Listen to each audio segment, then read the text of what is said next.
అధికారాలు ఏదో ఢిల్లీకి తాకట్టు పెట్టడానికి ఈ అసెంబ్లీ సిద్ధంగా లేదని కూడా మళ్ళీ ఒకసారి మీకు విజ్ఞప్తి చేస్తున్నా.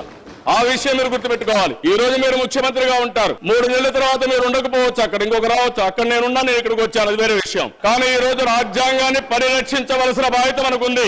ఆ విషయం మీరు గుర్తుపెట్టుకోండి. రాజ్యాంగాన్ని పరిరక్షించేటప్పుడు మీరు ఈ విషయం కూడా ఈ హౌస్ లో గుర్తుపెట్టుకోవాలి. కేంద్ర ప్రభుత్వ అధ్యక్ష ఆర్టికల్ 356 ఉపయోగించారు తెలుగుదేశం పార్టీ పైన. ఎన్టీ రామారావు గారిని ముఖ్యమంత్రిగా బర్తరఫ్ చేస్తే తిరిగి ఢిల్లీ మెడలు వంచి ఎన్టీ రామారావు గారిని ముఖ్యమంత్రిగా చేపించిన ఘనత తెలుగు జాతి అధ్యక్ష. నేను ఆ విషయం మాట్లాడుతున్నా. ఈ రోజు మీలో కూడా ఆ కర్తవ్యం రావాలి.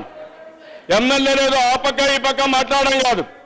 మనం అందరం కూడా ఎవరైనా సరే రాజ్యాంగాన్ని అధికరించినా ధిక్కరించినా ఇష్టానుసారంగా చేసినా దానిపైన పోరాడవలసిన బాధ్యత, మన హక్కులు కాపాడుకోవలసిన బాధ్యత ఈ శాసనసభకు ఉంది.